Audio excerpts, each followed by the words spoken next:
कोण किसे कहते हैं? कोण एक बिंदु से निकलने वाली। यहाँ पर देखिए, ये हमने एक कोण का चित्र दिया हुआ है।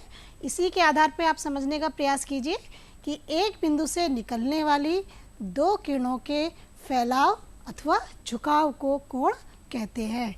यहाँ हमारा बिंदु है B और इससे दो किरणें कौन सी निकल रही हैं? A और C। इनके फैलाव और झुकाव को हम कोण कहते हैं। जो आज हम रचना सीखेंगे वो कोणों पर आधारित है। तो हम इसी क्रम में हमारी पहली रचना है दिए हुए कोण के बराबर कोण की रचना करना। यानी कि हमें कोई कोण पहले से ज्ञात है और उसके बराबर हम दूसरे कोण की रचना करेंगे। तो हमें क्या ज्ञात है कि कोण BAC हमारा एक कोण है BAC और इसी के बराबर हम कोण की रचना करेंगे।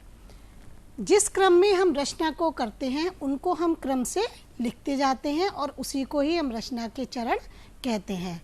तो रचना के चरणों के आधार पर हम इसको देखते जाएंगे और करते जाएंगे। तो रचना का हमारा पहला चरण है कि एक रेखाखंड PQ खींचिए। तो सबसे पहले हमने एक रेखाखंड PQ खींची। इसके बाद हमारा दूसरा चरण है दिए हुए कोण ABC के शीर्ष A को केंद्र मानकर, ये वाला हमने कोण बनाया था BAC, जो मैंने आपको पीछे बना के दिखाया है। कोण BAC को में शीर्ष A, इस कोण का शीर्ष है हमारा A, इसको केंद्र मानकर किसी त्रिज्या को लेकर, प्रकार में हम कोई भी दूरी लेकर इसको हम केंद्र मानकर एक चाप लगाते हैं। उसी दूरी को, इस दूरी को हमें परिवर्तित नहीं करना है। जो हमने रेखा खींची थी PQ, ये जो हमने PQ रेखा खींची है उसी दूरी से हमने एक दूसरा चाप लगाया जो PQ को किस बिंदु पर काटता है? RS, एक चाप लगाया जो PQ को बिंदु R पर काटता है। फिर इस पे पीछे जाइए आप। फिर हम बिंदु F से और E की दूरी को प्रकार में नापेंगे। इस दूरी से R पे हम R को केंद्र मानकर प्रकार को यहाँ रखकर एक चाप लगाते हैं जो RS को बिंदु M पर काटता है। मेरे ख्याल से आपको ये इतना पॉइंट क्लियर हो गया होगा। PM को मिलाकर जहाँ पर ये काटता है, इस PM को मिलाते हुए हम इस रेखा को आगे बढ़ाते हैं N तक। PM को मिलाकर किसी बिंदु N तक बढ़ाया हमने और यही कोण QPN दिए हुए कोण BAC के बराबर होगा। ये थी हमने जो आपको पूरी रचना बताई, ये हमने आपको चित्र के माध्यम से बताई है। लेकिन हम इसे पेपर पर कैसे बनाएंगे, एक बार हम इसको भी देख लेते हैं। आइए अब हम इस रचना को पटरी और प्रकार की सहायता से पेपर पर बनाते हैं। तो हमें ज्ञात है कोई कोण BAC। तो पहले हम किसी भी नाप का एक कोण बना लेते हैं BAC। ये हमारा कोण बन गया BAC। इसका नाम हमने लिख दिया BAC। कोण BAC के नाप का ही हमें दूसरा कोण बनाना है। इसके लिए हम क्या करते हैं, हमने एक रेखा खींच ली PQ। ये रेखा हो गई हमारी P और ये हो गई हमारी Q।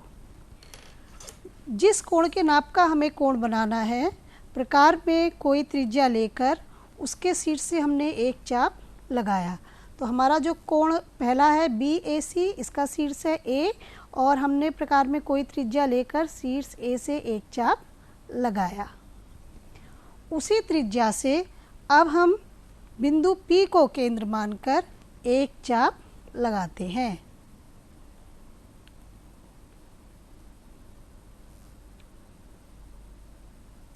जो रेखाखंड PQ को R बिंदु पर काटता है। ये जो हमारा चाप हो गया, ये हो गया R और ये हो, हमने इसका बिंदु का नाम लिख दिया S।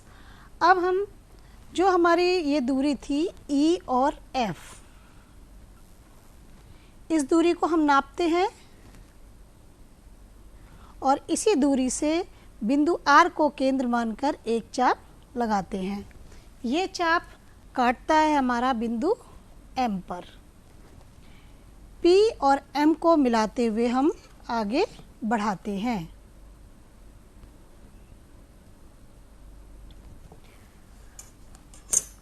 P और M को मिलाते हुए हमने इस रेखा को हमने आगे बढ़ा दिया और इसका नाम हमने लिख दिया यहाँ पर N।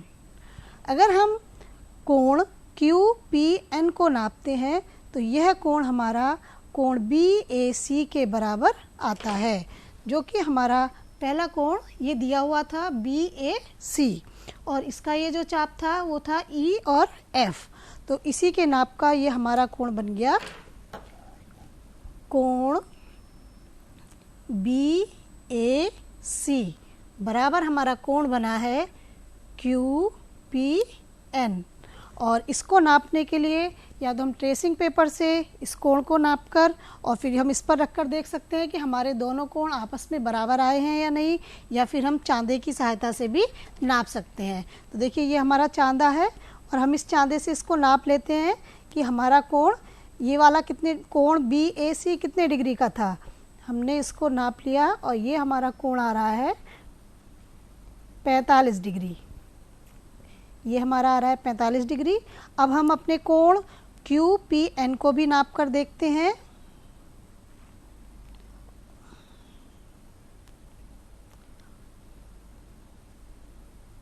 और ये भी हमारा आ रहा है 45 डिग्री।